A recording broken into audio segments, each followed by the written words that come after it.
Okay. Yeah, a whole lot of sitting around. I didn't go check the audio on the mic. I did that. So, I mean, I've moved since. I've sat down. It's not that far. I don't totally believe that. It's not that far. Yeah. So those two ones that are out, are those out for a reason? No clue. I wonder if they. It's weird seeing how those, the middle three are all three different colors. Yeah, it's like yellow. Purple, yellow, and white. Yeah. It is very strange. Are these just like old school Astros? I don't even think they're Astros, dude. Or like pre? Oh yeah, get on that shit.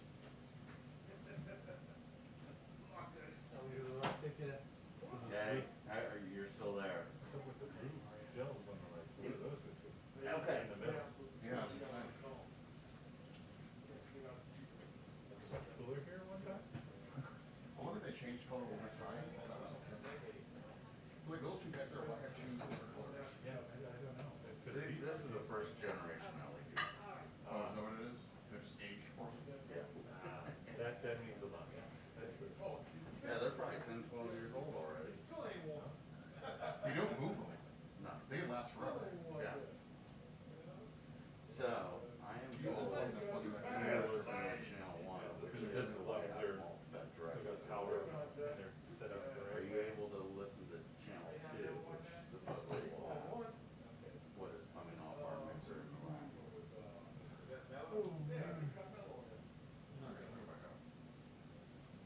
This is going away, but I want to get this troubleshooted just so for future, because Yeah. actually it still could happen. Unless the briefing drags into 1 o'clock. That won't be your problem.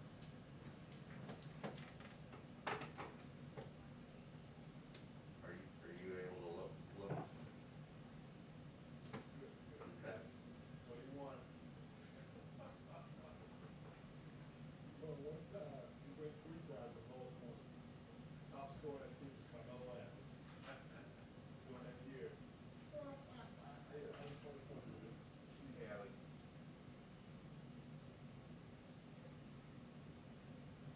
Just channel 2. Yes.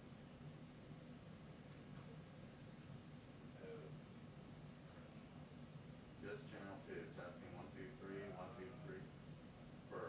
Well, is that nice and clear? Yeah, I hear myself. Okay.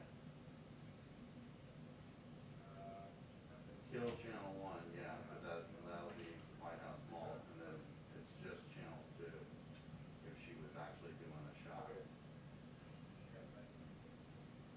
Yeah. I don't know if you need to make a note for other folks that are in that seat when you're not there.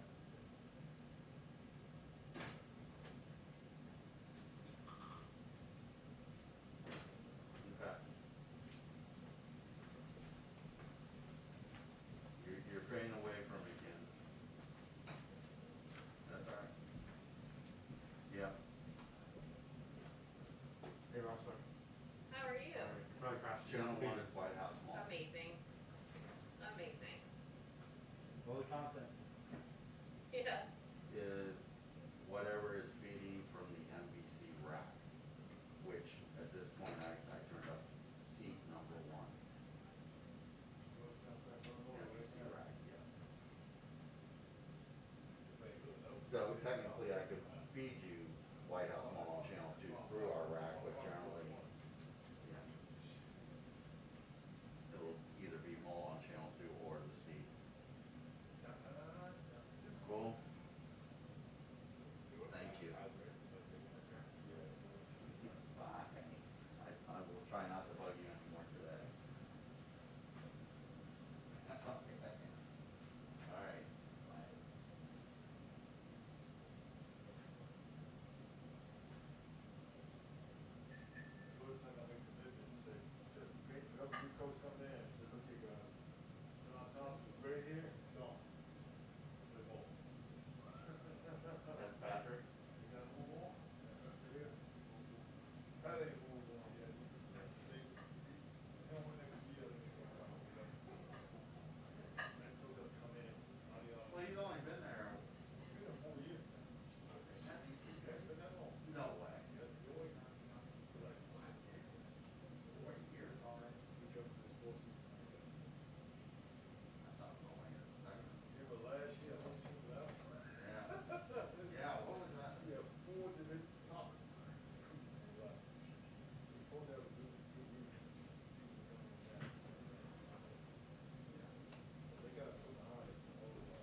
told him not voting. I told him.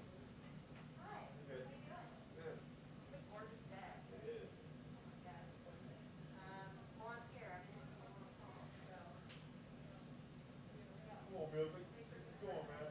I know, right? I gotta get out of here. Yeah. That's beautiful. Let's leave that door open, Ed. Come on, man. Let the air flow in this place. Yeah, man.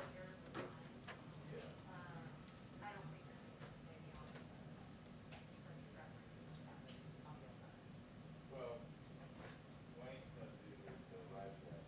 Yeah. Adam's gonna babysit the rack during the break. Oh, I see. We need to, Yeah.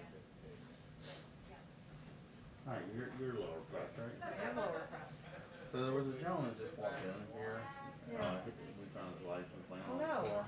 Do you know who that is? I can make an attempt to try and find Okay. see if I can email. I saw him go through here, but I don't know where he went. I haven't seen him. Oh, okay. So, is it okay to pass that off to you? Yeah, I can see a checker list and then if not, I'll walk in. Okay, I appreciate that. Thank you.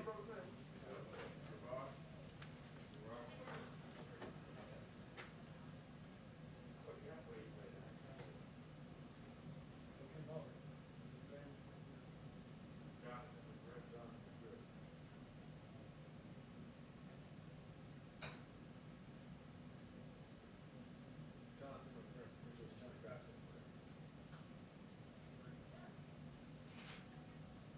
Oh, shucks.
That's how it gets out. Okay.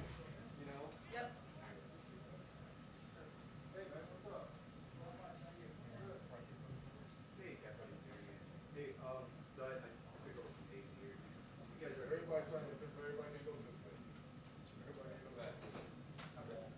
okay. Great, great. You can even when they're walking around. You can talk to them.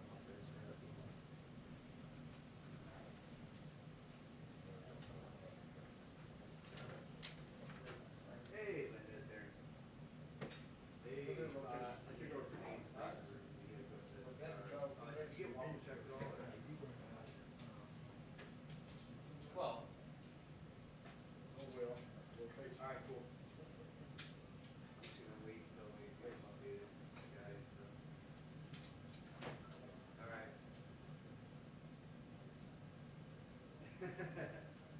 Yeah, I know. Alright, Linda. Yeah. I don't care. I'm just saying, whoever's doing travel pool should not be doing mine. I'm sorry, 202. Someone should have to bring all Besides the that. fact that we've all gotten it, I don't. What's the bus for? That's up this East Marine one. Yeah, Rangers. yeah. So I don't know. They're taking everybody on the bus, they will not let you. They were They were looking for people yesterday. I think maybe today. Maybe you just gotta talk to Van and see. So you have to get on a 30-person bus. This would be the, you're cooling ground and, around the cooling ground. Ooh, yeah, that's how we're not See, getting they're here. not letting you do that. That's the way. Yeah. Alright, bye, Linda. Yep.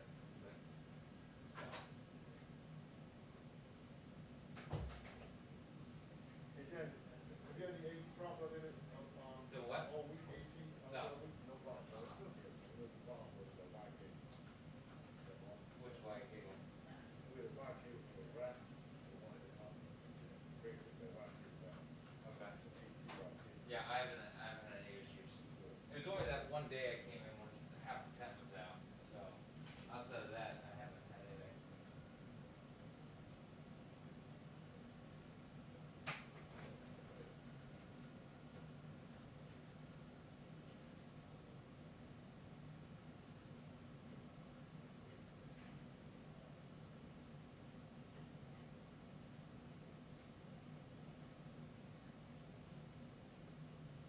Warm here today.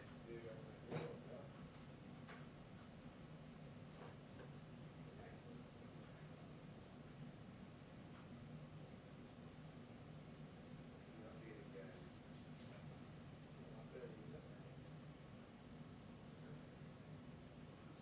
What's going on now? This is Jeff Epstein at Long Beach, the stuff for Tech Center directing.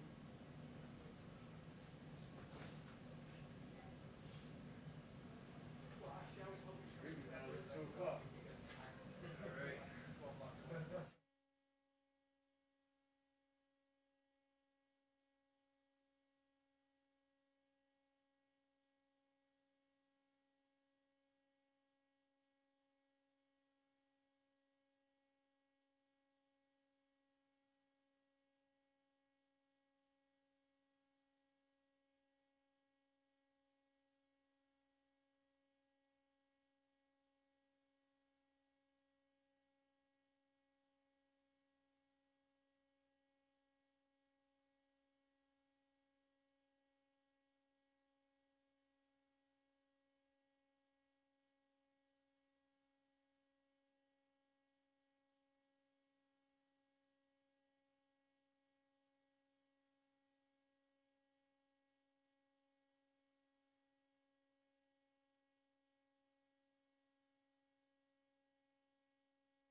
Briefing's at 2, but there's a 1:30 signing, bill signing. Now, that'll be Pete and Doug. Oh, okay. Well, you got some time. Is that What's our that? cruise? You guys gotta do the 1:30.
if for some reason they open up a second full group, in other words, 2 audio people, then we'll have to pull somebody else in here. Because we may have to pull somebody else in. Maybe not, because we have to set up a second live chat position at 7, because we have conflicting 7 p.m. live chats. So my partner Wayne is going to be doing that second live chat position, but I mean I think it's just at the top of 7. Right.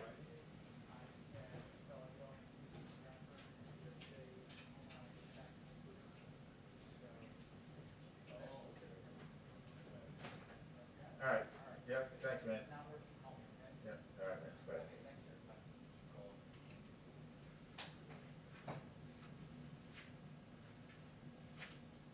Hey, TC signing it at 1:30? Yeah. So Beach is going to be here tonight. At 1:30.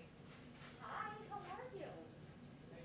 Yeah. Good. I don't know if you saw, but they just updated that the president's now gonna sign. I had heard like 5 minutes ago that he was gonna do it, but I didn't realize they were gonna publicize it, and they just did, so, he's gonna bring the pool in. So, I'm not in the pool though, right? Yeah, no, I'm not. So when I'm in the briefing room, so like I can just, I'm writing from here, I just sent something, to the briefing team now. And should I start a slug or something?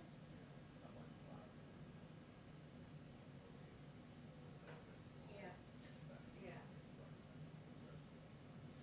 Okay. Yeah, yeah, okay, cool. All right, all right, all right, okay.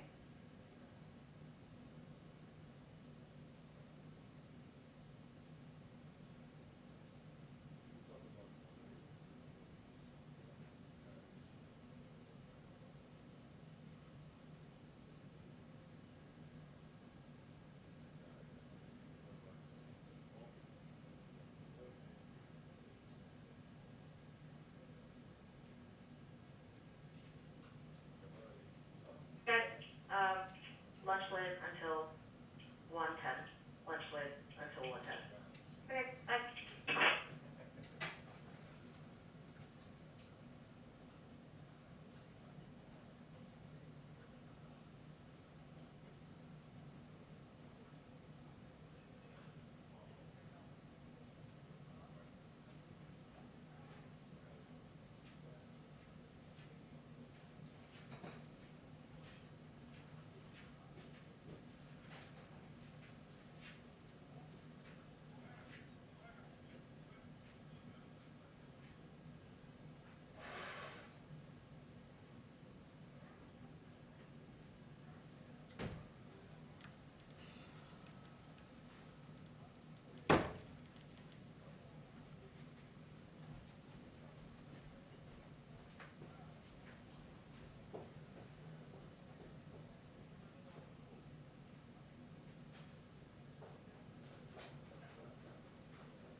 Should be.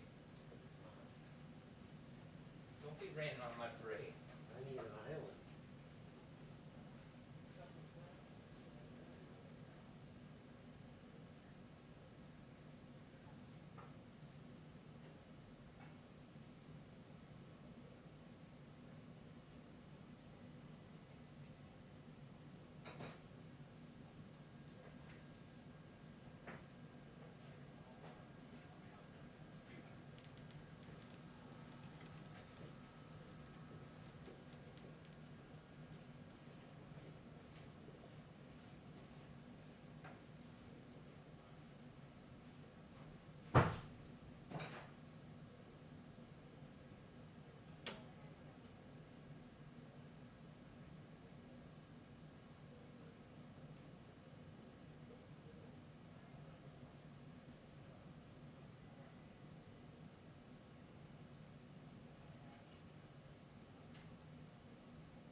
grab the, Oh, it's on fiber in the oil? yeah, fiber kit.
And then that's right on the, that drop is right outside the oval.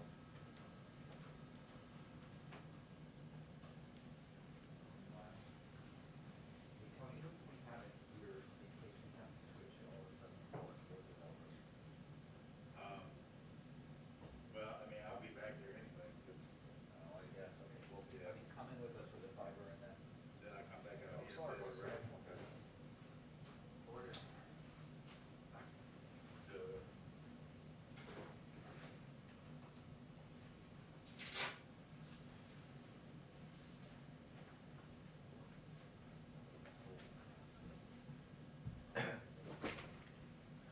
Hold on, read this here.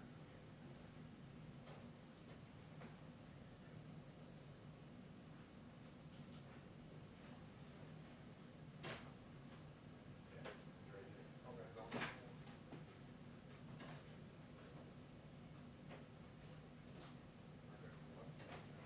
when we go inside, go to the area, this, just outside the old office.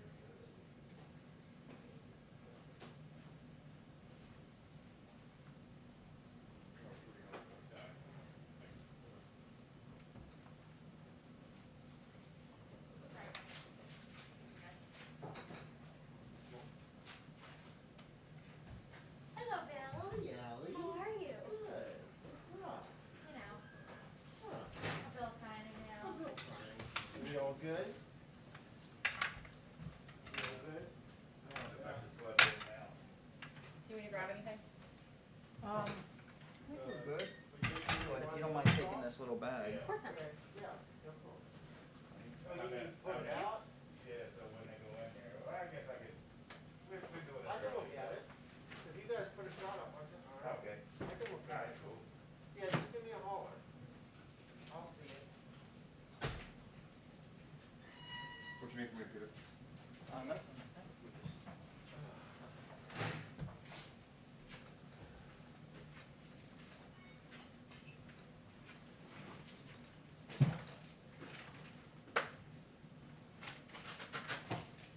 So Tony, on the side pouch, there should be, was there a battery there?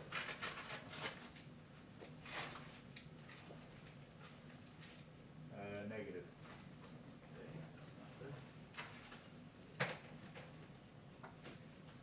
Hey, Tony. Okay, that's distress. Hey, Tony. Yeah. So you got this camera still going on the full right now, is that? Yeah, and that's because we thought the briefing was gonna. Okay, do you want me to put bars up now, or? Yeah, you can.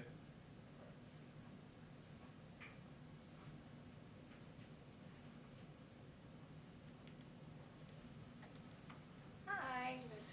So I know I said 12:45, but I'll hold him just for a moment. Okay. But I'll come get you one.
size football field? Exactly, yes. They're not. It was faster. You?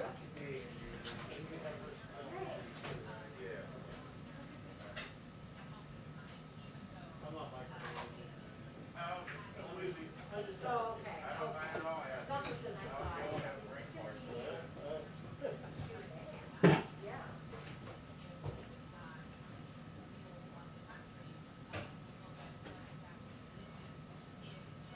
Right. I knew you guys would have to.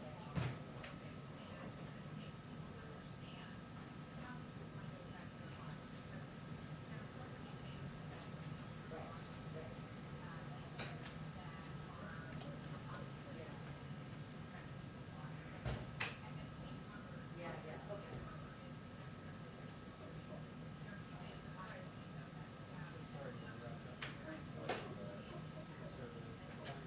Right, right.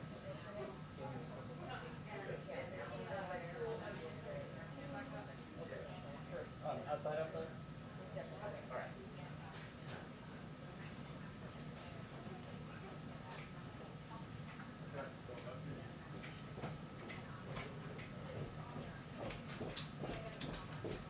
Thank you.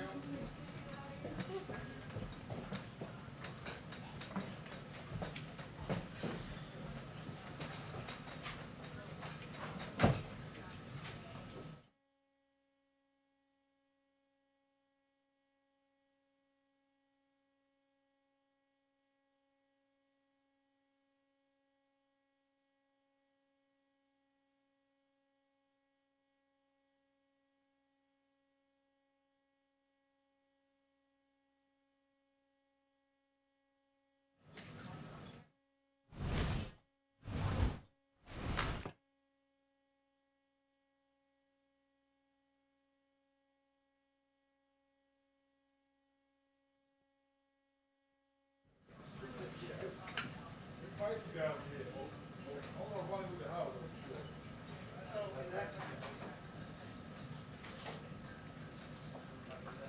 Yeah, we're good.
Thanks for your patience. A little delayed today, but for good reason.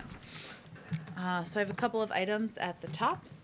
As you know, tonight the President will deliver his first primetime address to the American people at 8 p.m.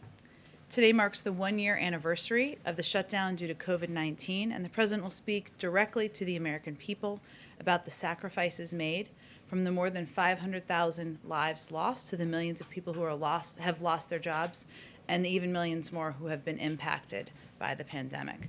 He'll provide an update on the work of his team to address the greatest operational challenge the country has faced and the work his team has done to rapidly increase the number of vaccinators,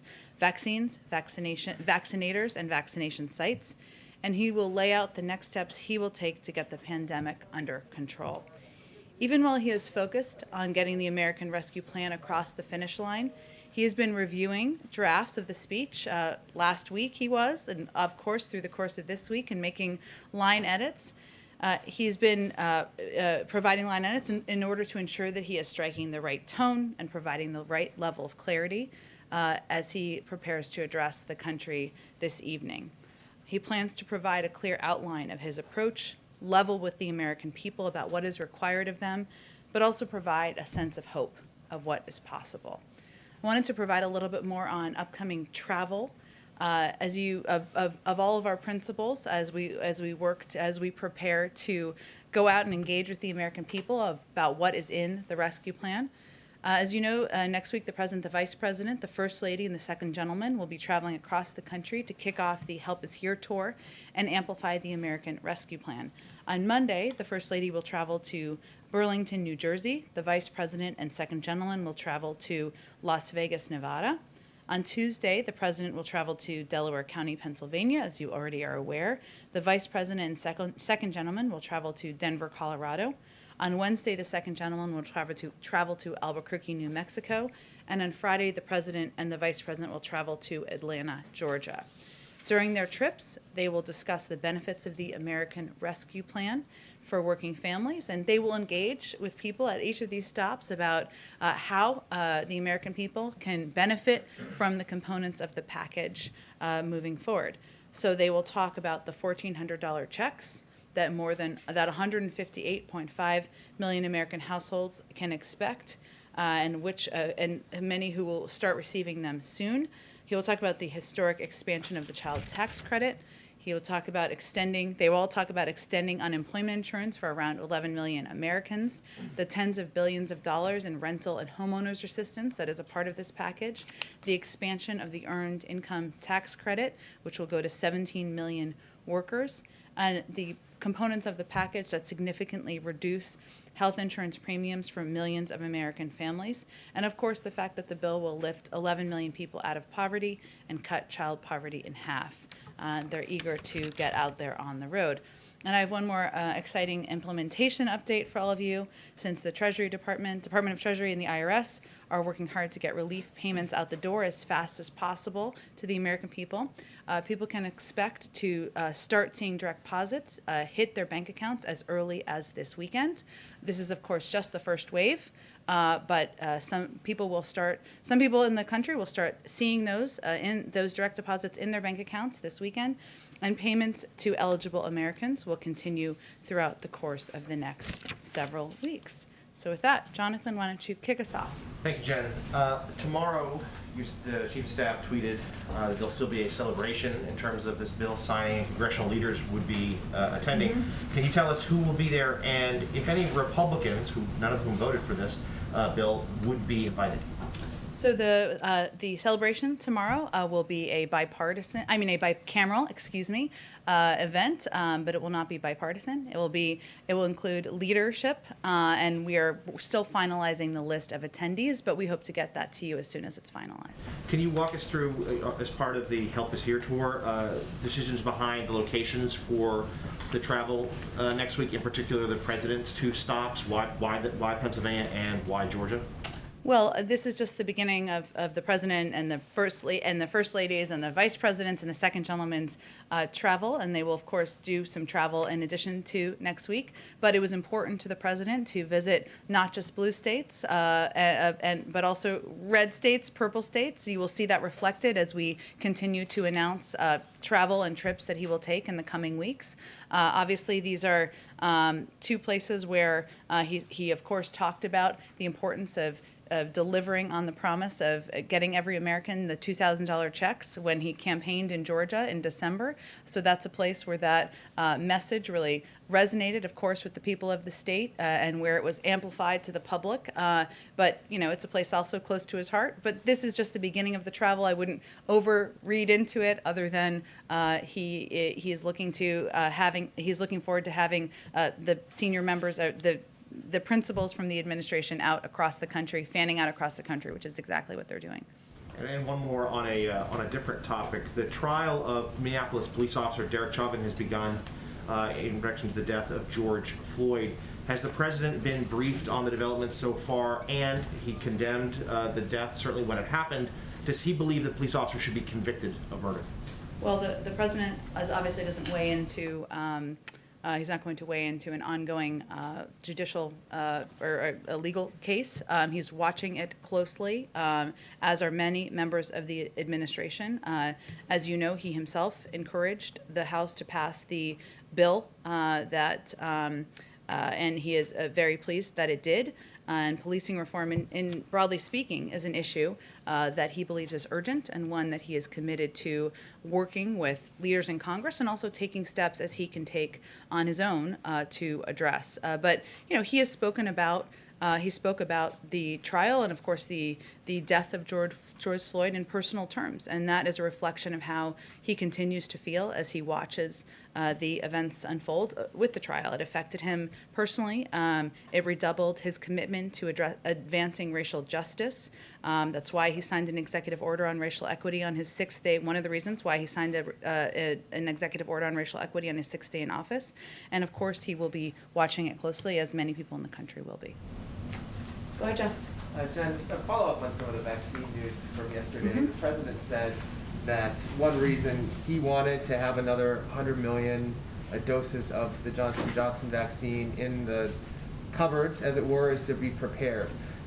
If everyone is vaccinated by the end of May, or at least able to be, what are you preparing for? What might happen that the U.S. would need an additional 100 million shots for?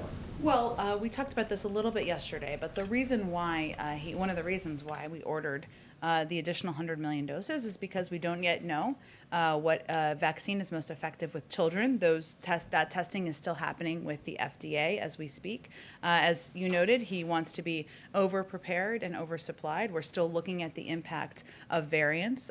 This order of doses can also be used for booster shots, which is something that's also under review by the FDA. So he's just preparing to ensure we are ready for every contingency here in the United States. Of course, we want to be a part of the effort around the world to vaccinate people around the world in a range of countries. That's why we've provided $2 billion to COVAX with another $2 billion committed. We are the largest funder of global health in the world, and we've invested over $150 billion in global health activities since 2000. We've re-engaged on day one with the World Health Organization, and we're continuing to engage. He is personally, and many levels of our administration are engaged personally with their counterparts about addressing this pandemic globally. But his first priority and focus is on ensuring that the American people are vaccinated, and once we are at that point, we will have a discussion about what's next. My understanding is the president directed this to happen yesterday, but the deal is not with J&J isn't yet in place. When do you expect the deal to be made? As soon I can get you an update. I can check with our team and see if there's what the final details are, but we certainly anticipate and expect the deal to fully move forward. Just one other vaccine question related to a story that my colleagues did from Europe. Has the U.S. told the European Union not to expect deliveries of COVID-19 vaccines from AstraZeneca that are made in this country? Well, I would say first we have conveyed privately what we've conveyed publicly, which is that our focus is on ensuring the American people are vaccinated. And of course, any company can work with any country around the world on the purchase of vaccine supply, and certainly that wouldn't be something the U.S. government would be directly engaged with. But in terms of the supply we have purchased, our first focus, our primary focus is on vaccinating the American people. That's what we've conveyed publicly and privately as well. Yeah, you said that a lot.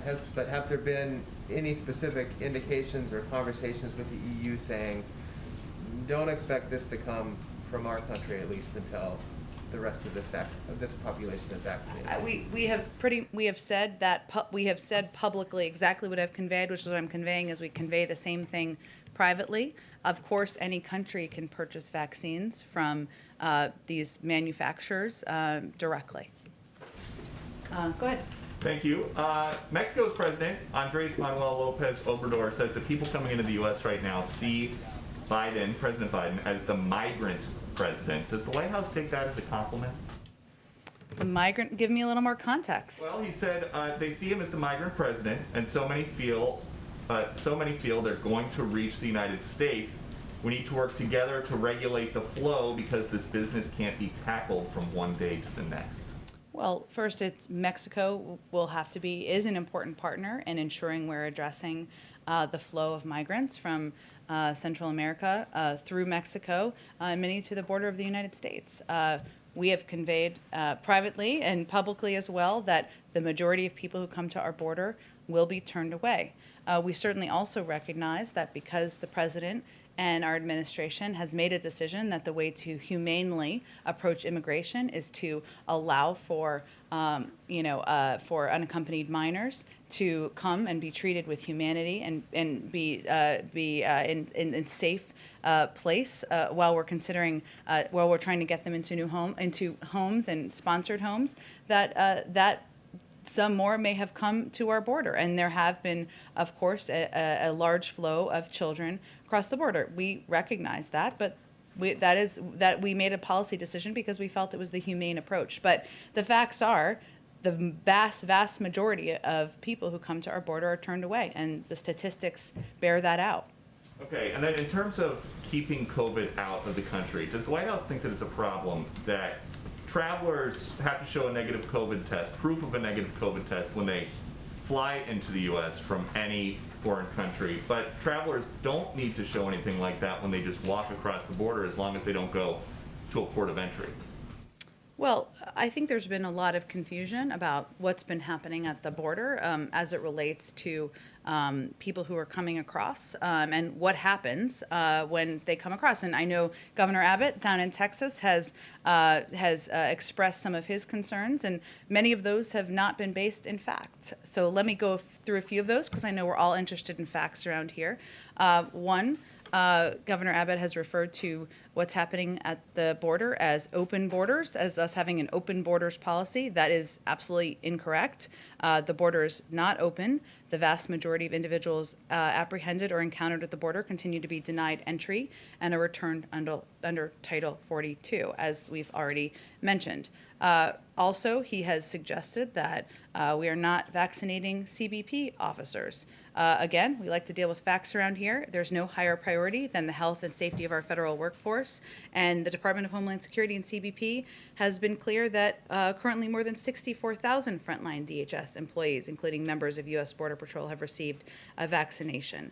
So that's another point just to provide full clarity. The other piece is the question about the testing of migrants at the border, or testing of migrants as they are coming across. And we have, DHS and FEMA have stepped in and worked with local mayors, NGOs, and public health officials in Texas to implement a system to provide COVID-19 testing and, as needed, isolation and quarantine for families released from Border Patrol facilities. Their proposal and agreement would cover 100% of the expense of the testing, isolation, and quarantine. But Governor Abbott has decided to reject that. So there's a lot of confusion about these issues, and I just wanted to provide a little point of clarity here. But not asking about Governor Abbott, asking about President Biden in charge of the federal government. Why are the feds relying on NGOs to administer these tests? We've talked to people down at the border who say that migrants are only tested if they show symptoms, that seems like a loophole. That's not an accurate depiction.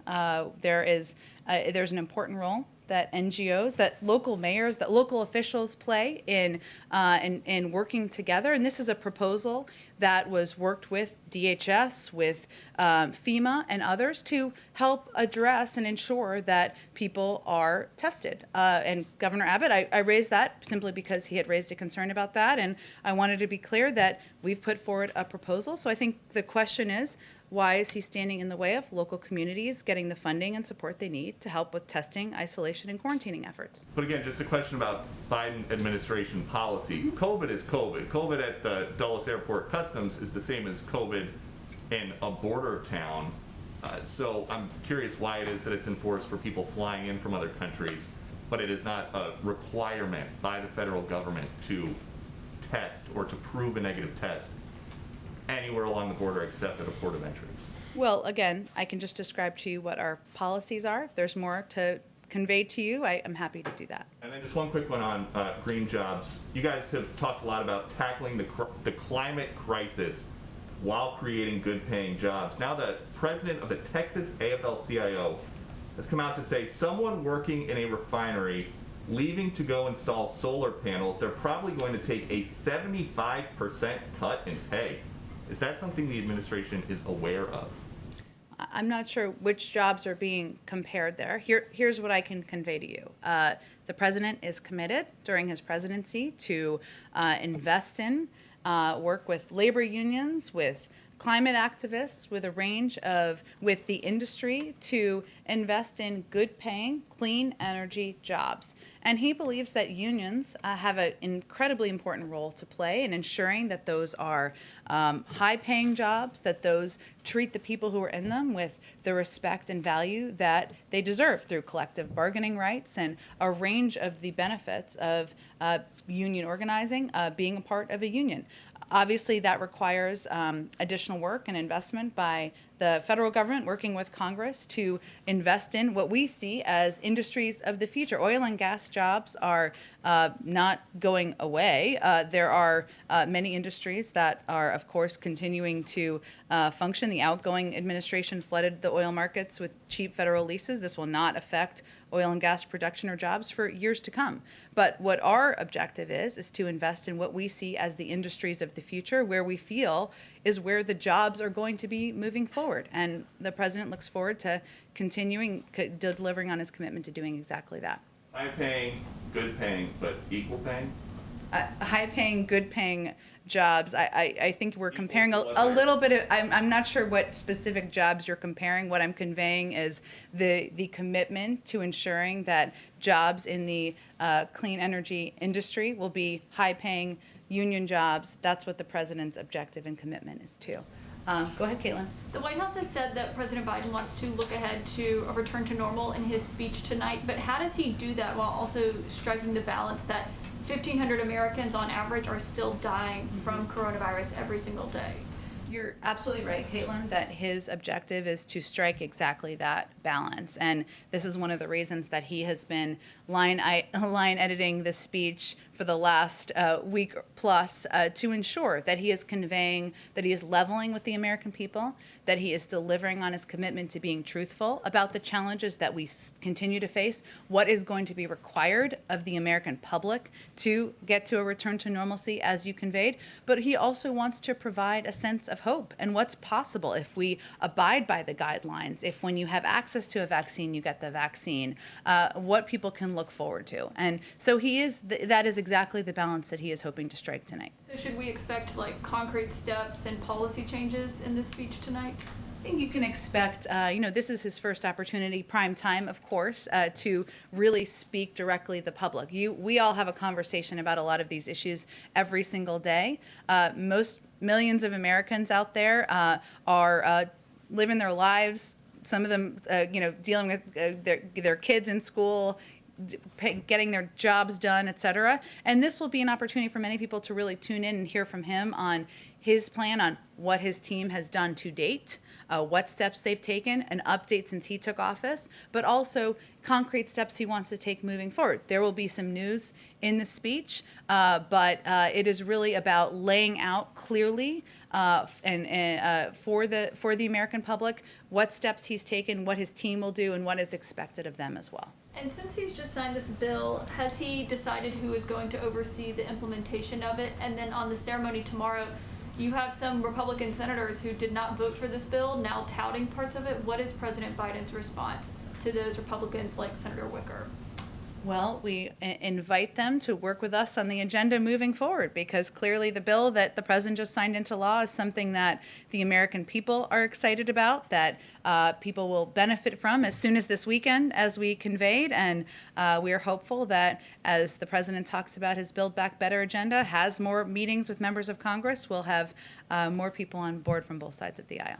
And regarding who's overseeing? We are, as I mentioned yesterday, the president absolutely is committed to having a person who is running point on it. I don't have any personnel announcements today. Last question on the border. The administration has refused to call it a crisis, instead referring to it as a challenge and saying what you call it doesn't make a difference of how you're responding to it. But now today there are over 3,700 children, unaccompanied migrant children, in Border Patrol custody. They're spending on average over 100 hours, 4 days, in these facilities that are jail-like facilities not meant for children. So how can you say that's not a crisis? Well, I think what Ambassador Jacobson and Secretary Mayorkas were conveying, and what I've conveyed, is it doesn't matter what you call it. It is an enormous challenge. It is something that is front and center for the president.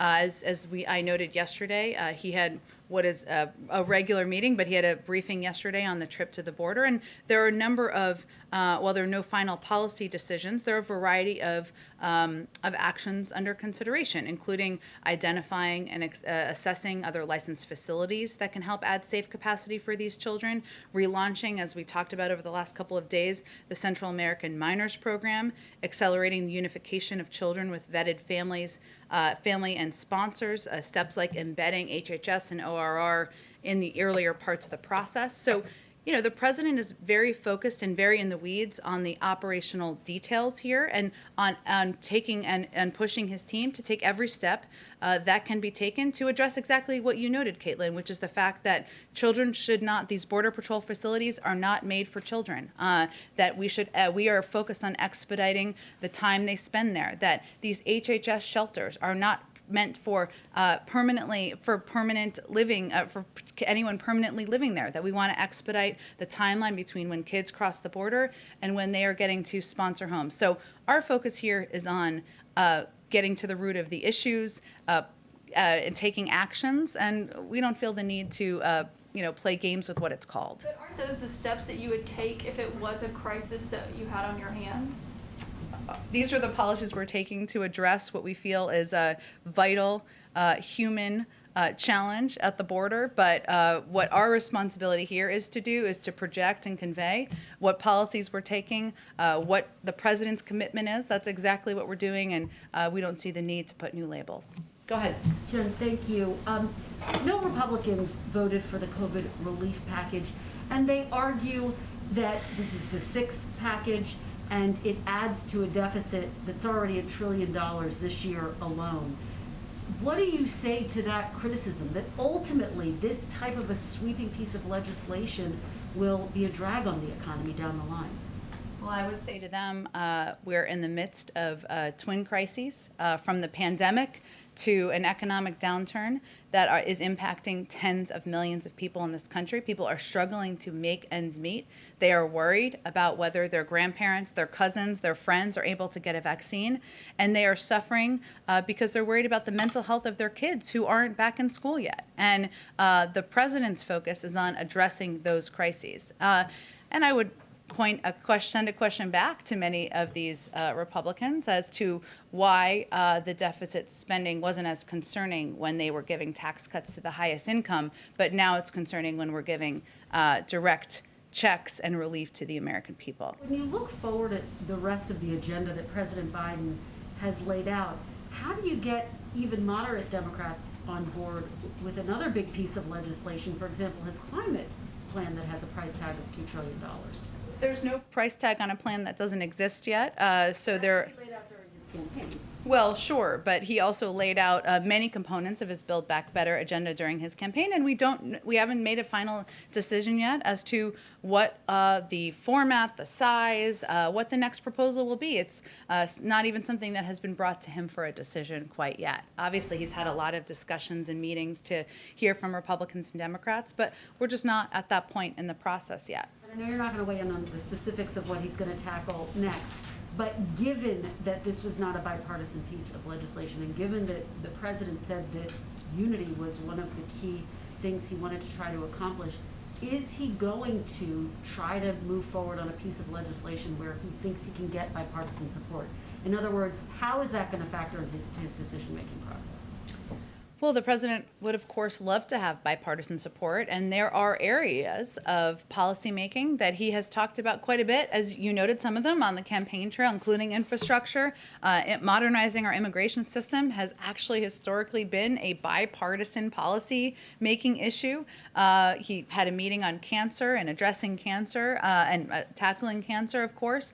There are a lot of issues that he feels there's opportunity to work together on, and the door to the Oval Office remains open to bipartisanship, to finding ways to certainly work together. I could try one more time on the issue at the border and just follow up on the comments of the Mexican president, who said that the surge in unaccompanied migrants is because they see the president as the migrant president. What does that say about how the president is handling this situation? Look, I think the president has been clear, as has every member of our administration. You had Ambassador Jacobson doing this the other day, that the border is not open. Now is not the time to come.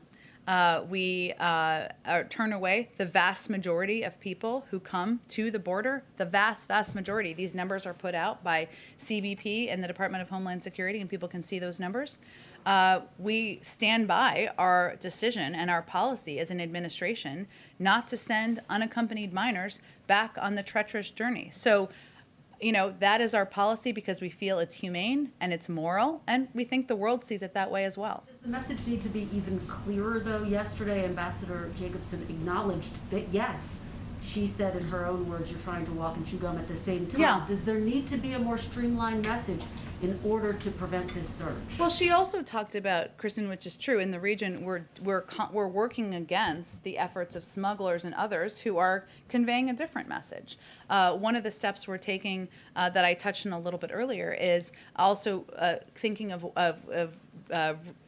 rebuilding or going back to some of the policies that were in place previously, where children could apply for the Central American Minors Program, which was ended in 2017. We estimate there's about 3,000 kids who might be eligible, who could apply, and they could apply from the region, which would mean they wouldn't make the treacherous journey. They wouldn't be at the border working through Border Patrol. And so we're looking for ways to reduce the number of kids who are taking this treacherous journey. And then we're also looking for ways to expedite when kids are connected to family members, to safe sponsor homes. And we're looking for ways to expedite getting them from the Border Patrol facilities into the shelters as well. So there's numbers challenges here, and we're working through a lot of the operational details and specifics, but we stand by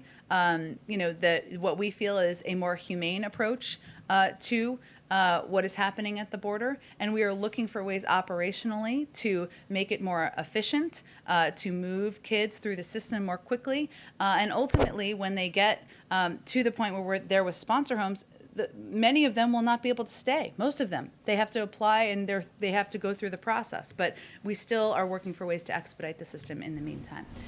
Go ahead. One follow-up on Jeff's question on the discussions with the EU. Sure. On the, well, I don't know if it's necessarily an export ban, but the EU is saying the U.S. Request was denied to export vaccines. But specifically on the AstraZeneca one, that's not yet authorized in the U.S., and the U.S. hasn't sought authorization. So why are you guys sitting on these doses that could be used in the EU now because it's already authorized there, but not here. Well, we're not sitting, I'm not sure which doses you're talking about that we're sitting on. There's a report out of Europe that the U.S. told the European Union that they cannot expect any AstraZeneca shipments anytime soon. Well, we don't own purchases. We didn't purchase AstraZeneca supplies. I mean, so there's no export prohibitions, and all vaccine manufacturers in the United States are free to export their products while also fulfilling the terms of their contracts with the U.S. government. So is in any of these government contracts with the individual companies, are there specific export prohibitions if it's not an export ban overall? In the contracts that the U.S. government has with these companies? Well, but you're talking about whether we're going to give our supply to other countries, right? Or are you talking about whether these manufacturers are going to sell doses to other countries? Correct. The second? Sorry, say that again. So I'm just trying to understand. So are you talking about whether these companies are allowed to sell doses of their Well, I'm talking about how it's almost like a triangle, right? Because these companies have contracts with the U.S. government that say you have to fulfill this contract with us. Right. And so is any of that prohibiting then exports of any of the doses produced here as I to just the European conveyed, Union? these are not export prohibitions. Vaccine manufacturers in the United States are free to export their products while also fulfilling the terms of our contracts. There are supply that they are producing for the United States, but they can also work with other countries. And sorry, now I think we're on the same level. So okay. The contracts that you have with these companies, are there any specific? Is there a specific provision in those contracts that would say you cannot export until you fulfill our contractual obligation with the U.S. government? I don't have any more details of the contracts, but obviously these companies can work with other countries on selling their products. Manufacturers can work with them with these countries directly.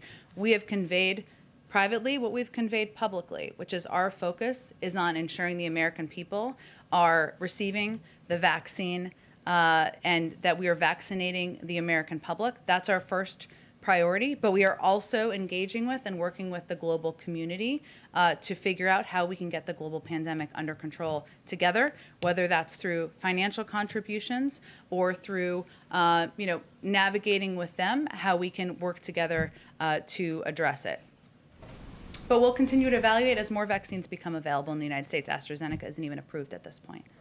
Yeah. One other topic, completely different. You just said again, the president hasn't yet made a decision on the next legislative package or what it will be and when it will be unveiled. It seems to be a little bit of momentum led by Senate Majority Leader Schumer on a package that is like a broad sort of countering China package.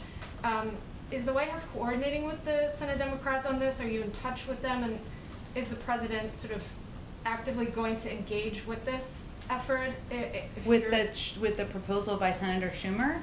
Correct. I'm certain if Senator Schumer wants to discuss it with him, he's happy to discuss it with Senator Schumer, with Leader Schumer, but I would expect the president's agenda moving forward will reflect the Build Back Better agenda that he talked about on the campaign trail, but the order, the size, the timeline has not yet been determined. Go ahead. Thanks, Jen. I have a couple of foreign policy questions Okay. specifically on Africa, but I just want to pick up something that you discussed with earlier about the Central American Miners Program. Sure. I just want to make sure that I understand you correctly, that you were presenting that as sort of like an immediate solution to what's happening at the border by saying that this will take about 3,000 kids. Well, what I don't understand is that, first of all, what's going to be processed are the kids who were already in the process and it was stopped in 2017. And then State Department will continue to process a new application. So that process in itself takes months, no? That they will be prioritized. The process was stopped, as you noted, in 2017, and the kids who were eligible then will be prioritized. So it's not an immediate solution to what's happening in the border. I don't think I said that. I don't have a timeline for you, but it is what I actually, if you were listening earlier, I gave a number of steps, actually. That's one of the steps. The other steps and address some of the things that you just raised, including the fact that we are working to find ways to accelerate the unification of children with vetted families and sponsors, embedding ORR and HHS in earlier parts of the process. We're identifying and assessing other licensed facilities. So this isn't a challenge that's going to be addressed through one step. But certainly, the Central American Minors Program is a way, and the reason I talked about it is because it's a way to help ensure that the application process for these kids happens not while they're sitting in shelters in the United States or even with sponsor families, but when they are still in their home countries, and they will know before they make the journey that they are able to come and stay in this country, and that's a pretty pivotal step to take. Thank you for clarifying that. Now on the issue of Africa, does the president share the assessment of Secretary Blinken that what's happening on the Western Tigray region of Ethiopia is ethnic cleansing? Does the president have any specific view on the particular role of Prime Minister Abiy in this conflict? And is the U.S. considering any kind of action beyond urging the Ethiopian government to stop sending their forces? Yeah, I got an update on this from my team earlier, so let me just see what I have here to update you on. So the administration has repeatedly engaged the Ethiopian government on the importance of ending the violence, ensuring unhindered humanitarian access, and allowing a full, independent international investigation into all reports of human rights abuses. As you noted, Secretary of State Blinken has spoken to the Ethiopian Prime Minister twice to emphasize the United States' concern about the humanitarian and human rights crisis we're seeing. During his testimony yesterday, he reiterated the situation is unacceptable and has to change, and that we're calling on the Ethiopian government to follow through on its commitments that it's made. And also at the UN Security Council, Ambassador Linda Thomas-Greenfield has reaffirmed U.S. commitment to working bilaterally and multilaterally to help secure an end to the violence. So the president is deeply concerned, highly engaged on this issue. He recognizes that we have very active ongoing efforts by our diplomats to try to move this forward to a better place, including getting humanitarian aid workers in with full access. And of course, he remains in touch and working closely with his Secretary of State.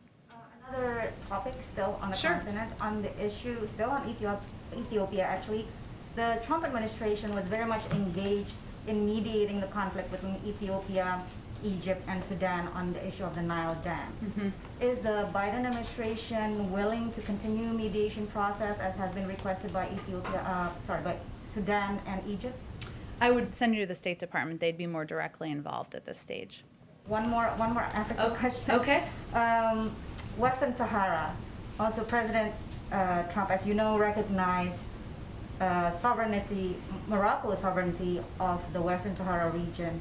Now, Spain is asking for a UN resolution or UN brokered solution. Spain is a former colonizer of Western Sahara, asking for a UN brokered solution on this issue. Has the administration completed its review on this particular Trump deal, because it does, deal with the overall Abraham Accords policy? And what is your position on it? As you know, we are reviewing all of the many Trump positions, including the Abraham Accords, but I don't have an update today for you on it. Go ahead. Yeah, I just wanted to go back to the border. Sure. My colleagues reported yesterday that the administration is looking at a NASA facility in California to house some of these unaccompanied children. Can you talk a little bit about the plan to identify and find space for them? What sort of facilities are you looking at? I don't have a list of facilities, but I will convey that we are, or reiterate, that part of our effort and our focus and what we're prioritizing is identifying and assessing licensed facilities that can help add safe capacity for these children. And even with the update in CDC guidelines that we've talked about a little bit this week that allows for greater capacity safely at these facilities, we still want to ensure that we have facilities that are safe, licensed, and prepared to house children, so that we can move them quickly from the Border Patrol locations. But I don't have anything. We're looking at a range of sites our team is, and I'm sure some will be hopefully identified soon, but I don't have anything to preview for you beyond that. Okay, and then on the trip with with all the principals kind of crisscrossing the country Yeah. next week, it's an interesting list of states, as Yeah. you said, purple at least. I'm wondering, even though that this relief package has no support here, what have you been hearing, or what do you expect to hear from Republicans in these states? Do you expect it to be received by them at all? Have you heard much? Like, have you Republicans like local electeds, Yeah. or Mhm. look, I think what we saw even during the effort to pass the American Rescue Plan is that there were 400 governors and mayors across the country, many of them Republican. We had a Republican mayor come here and talk to you all about how vital and important this was to his community. And so we certainly anticipate that many of the local elected officials who supported the passage, who are seeing funding coming into their states to help ensure that cops and firefighters keep their jobs, seeing funding that's going to come in and help reopen schools, seeing people in their communities get checks as early as this weekend, that they will be open, many of them, to engaging with the president, the vice president, the first lady, the second gentleman, where there's an opportunity to talk about the benefits and communicate to their communities about how people can access these benefits. And that's a big part of this blitz around the country, is ensuring that the American people have that understanding, and that's what all of our principals will be conveying. Could I ask another quick one? Sure. I'm just curious, I know the president has speechwriters, but were you around him when he was working on this speech? Like, who were the advisors around him that have weighed in and pitched in ideas and helped him edit? Sure. Look, I think, the president has been doing this a while, and certainly he had a good sense of what he wanted to convey. And he is someone who is an anti-acronyms advocate. So he wants to explain things with clarity and with directness to the American people. And I will tell you that when he goes through speeches like this, he asks questions that I can imagine friends of mine and family members of mine might ask. What do you mean by that? And when you say that, how will I get access to that? And that's when he reads through the speech what he's looking to provide clarity on. And he fully recognizes that speaking during a primetime address is a moment where you have to tell a story about and recognize the great sacrifices the American people have been through, and speak with truth and with directness about what is still required, but also provide some hope on what's ahead, because we are, as Caitlin alluded to earlier, we are still in the middle of a war with the pandemic, and he will certainly be clear about that. But he also wants to give people a sense of what's possible and what's ahead, and what we can look ahead to once more and more people in the country are vaccinated. Go ahead. So the president has visited Wisconsin and Michigan. He's going to visit Pennsylvania and Georgia. Has there been a special emphasis on him visiting presidential battleground states in the early days of his presidency? No, he did win a lot of states, so I will say that. You will see him visit red states, states he did not win, of course, blue states and states he did not visit during the campaign as well.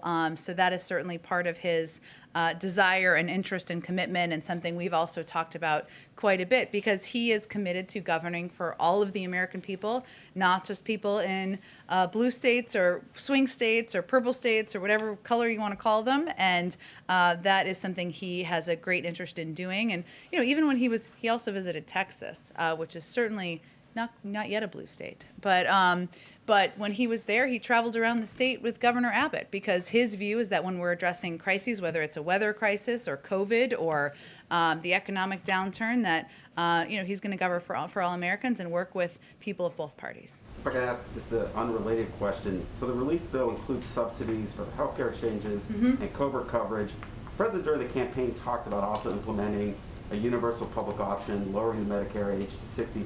Does he still plan to pursue those policy initiatives, and when can we expect to hear more on that from him? Yes. I mean, we're only on day 50. We've got a lot more time to go here. Buckle up. Yes, he is. Of course, this was his number one priority was getting this American Rescue Plan passed. Today is a very big day here in the White House, significant moment for the American people, of course, but he remains committed to and interested in pushing forward with the rest of his agenda and the commitments he made when he ran for president over the course of the last 2 years. Go ahead. Thank you. Last June, then candidate Biden said, looking ahead in the first 100 days of my presidency, I've committed to creating a National Police Oversight Commission. Is that something that he still intends to establish within the first 100 days? He does. We have 50 days left. Look at all we've accomplished in 50 days. We have much more to happen in the next 50. Is there a timeline for when he will be? I don't have a timeline for you. This, of course, because when he came in, he knew that taking steps to get, addressing the pandemic under control, to get relief out to the American people, had to be what he spent his time doing. But of course, there's a lot he wants to do to address the 4 crises, as he's defined them, that are facing the country, and racial inequality is certainly one of them. He talked about, as you mentioned, the police commission when he was running, and certainly there's a lot more that he would like to get done from his agenda. Can I just ask one more question about the American Rescue Plan? Yeah. Following up on Caitlin's question, you've said that some of the money is starting to go out as soon as this weekend, so why has the White House not yet announced the person overseeing the implementation of the bill, and when can we expect that announcement? And then once that person is appointed, how will that person be working with the various inspectors general at the agencies and the Pandemic Response Accountability Committee to ensure adequate oversight? Well, it doesn't, the president believes it's a model, looking back at the Recovery Act, where having a person who can pull all the levers of government and engage with mayors and city leaders and community leaders is an effective means of ensuring that implementation is efficient moving forward. I only told you about the one person yesterday who's going to oversee this. So while I don't have personnel announcements for you today, it's also clear that that is not delaying our implementation. I mean, the Treasury Department, the IRS, will still be the ones who are implementing the direct checks or the direct deposits, which is what the majority of people will get. And of course, the Department of Education will still be the ones overseeing and working with school districts in order to get funding out to reopen schools. None of that is changing. We're just talking about a person to be the coordinator, but it doesn't delay the implementation of the bill. And of course, it's a priority to him and why he wants to have somebody in that position. Will that person be working with the inspectors general in the various agencies, though, to make sure that the money is going out as smoothly as possible and that there's no, I know that a lot of watchdog groups raised issues with how the money was dispersed under agencies in the Trump administration. So will the person overseeing implementation be looking at that to make sure that Well, reducing waste, fraud, and abuse and preventing it is certainly a priority for the president. He's already taken steps to address that in the last 50 days, and certainly when he was overseeing the Recovery Act, that was a priority for him. So I'm certain that as we look to implementation, that will continue to be a focus of his as well. Go ahead in the back. Yeah, a question about the first meeting today of the U.S.-Israel Strategic Group. How important is it to President Biden that the U.S. strategy on Iran be coordinated with Israel, given the fact that the Israeli leader, Benjamin Netanyahu, doesn't like the deal, has been very vocal about it? We feel that you noted a strategy or a meeting today, I should say, that many here may not be aware of. I can share more details on that. But it's vital to the president and to the administration that as we are looking ahead to approaching diplomacy and moving toward a diplomatic track to preventing Iran from acquiring a nuclear weapon, that Israel will be a continued partner, will be regularly briefed. And that was true when the JCPOA was being negotiated and put into place to begin with, and certainly would be the case if this diplomatic track moves forward. So are you trying to kind of avoid some of the public acrimony that was evidenced when Joe Biden was vice president? And it's very clear that Benjamin Netanyahu doesn't like this deal. Well, it was clear for some time, and then once it was in place, I think many countries in the region were happy to have the direct visibility into what Iran was doing, to have inspectors on the ground, and certainly we're very familiar with the opposition as the bill was being negotiated, and we will continue to work with and directly engage with Israel if there's a diplomatic path forward, and even without that, they're an important partner, Israel is. But I would say it quieted a bit once there was a recognition of the benefit of visibility on the ground, and we don't have that now, and we haven't had it since the Trump administration pulled out of the deal. Just to follow up though, how concerned is President Biden of statements coming out of Israel, for example, from the head of the IDF, who so the military option is still on the table, that he thinks it's a bad idea to get back to this deal. I mean, is the United States worried that the relationship with Israel could draw the United States into some sort of armed conflict with Iran?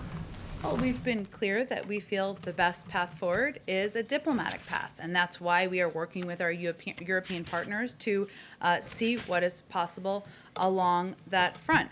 We also believe that it's an opportunity to expand on the JCPOA and work to address additional concerns we have in the region. But of course, we're very familiar with the concerns Israel has expressed, and that's one of the reasons we engage with them so closely around this and many other issues. And just very quickly, the last question. Obviously, there are imminent elections in Israel as well as Iran. Is the sort of strategy right now to kind of wait till the outcome of those elections and know who you're dealing with moving forward? No, I would say the strategy is to work in close coordination with our European partners, who will continue to be key partners as part of the P5+1, as is Russia and China, should there be a diplomatic, and we're hopeful there's a diplomatic path forward. And certainly we are, we view this as part of a diplomatic process, waiting to see what the back and forth about the engagement will be, but we're not looking to delay the diplomatic process. We are, looking to hear back from the Iranians and work closely with our Europeans on the process. Go ahead. Congressman John Yarmouth seemed to think the other day that the president's budget might not be coming until May.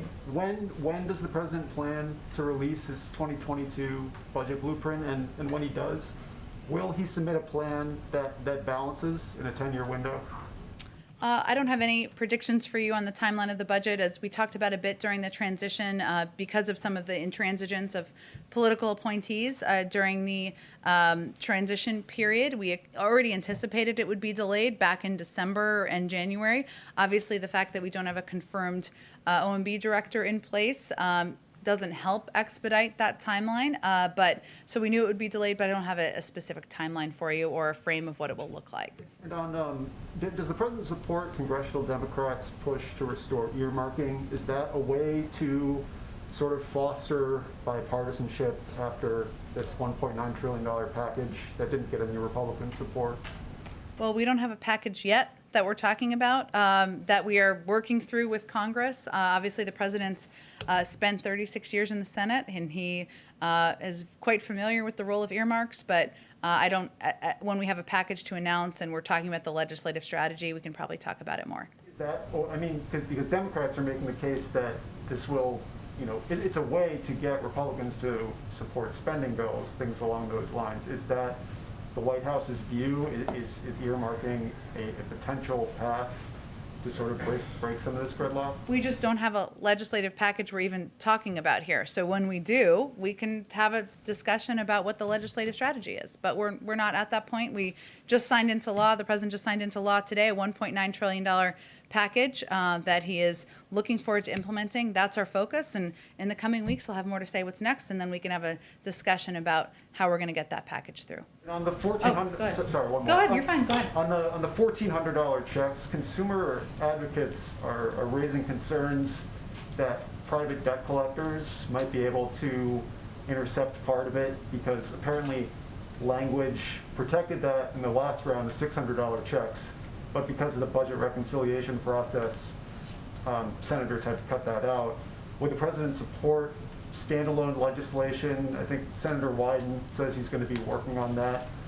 And how does the president expect to get standalone legislation to take care of that issue? And how does the president expect to get bipartisan support for sort of these provisions, technical corrections like these that pop up, on every major bill like this? I'm not sure if there are technical corrections needed. I'd have to talk to the Department of Treasury about that. I mean, in terms of the checks, 90% of them will go via direct deposit to people's bank accounts that they have because of people paying taxes.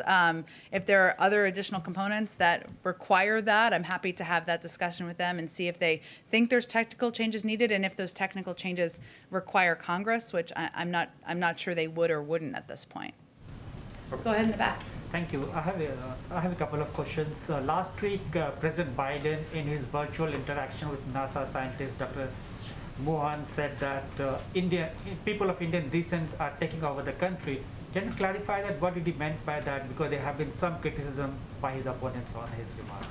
Well, I would first say that the president was just recognizing and honoring and valuing, or this was his intention, the incredible contribution of Indian Americans to science. He was speaking to an Indian American woman who is, of course, a scientist and an important part of the NASA team. And he also was, of course, recognizing the incredible contribution of his own vice president. And he just believes that it was a reflection of his belief that Indian Americans make a great contribution to the fabric of society, whether it's science or education or the government, and that was what he was trying to convey. Okay, a number of Indian Americans who came to this country as illegal immigrants and want to make this as a home, they feel that this administration is not much focused on resolving the issues related to legal immigrants, rather than they're more focused on illegal immigrants. What do you have to say on that? I would say you should write an article about how the president's immigration bill proposes a number of fixes or changes in the legal and legislative system to ensure that those issues are addressed, and we're eager to move that forward with members of both parties. I have one China question. Okay. Today is 50th day, and tomorrow President is addressing the Quad Leaders Summit, and a few days later, the Secretary of State and NSA are having their bilateral meetings in Ankara on China. After 50 days, what are your major asks from China? What do you want China to do so that to improve the relationship that the United States has with Beijing? Well, I would expect, obviously, this meeting next week. We felt it was important to have it on U.S. soil. We certainly anticipate that National Security Advisor Jake Sullivan and Secretary of State Tony Blinken will be discussing both the challenges we've had and not holding back on issues and concerns we have with the behavior of Chinese leadership, whether it's on Taiwan or recent efforts to push back democracy in Hong Kong, or on concerns we have about the economic relationship. So they will certainly raise those issues and the lack of transparency as it relates to COVID, human rights abuses as well. But they'll also talk about areas of opportunity and ways we can work together. We certainly they will not be holding back in the conversation, but they wanted to, it's an important moment next week to engage directly and in person, and I know they're looking forward to it. We'll have a robust readout, I'm sure, when that meeting concludes. The foreign journalist colleague of mine who will be present here has sent me a question for you. The International Olympics Committee today announced that China will provide vaccination for athletes, teams, and attendees of the Tokyo Olympic Games. What is your response to IOC's announcement? Does the administration recommend the U.S. athletes and attendees get vaccination from the Chinese? I would send you to the U.S. Olympic Committee. We, of course, are working to ensure that the American people have access to vaccines. We'll have enough to vaccinate, I should say, all American adults by the end of May. Certainly that includes Olympic athletes, but I would refer you to them on their plans for vaccinating athletes.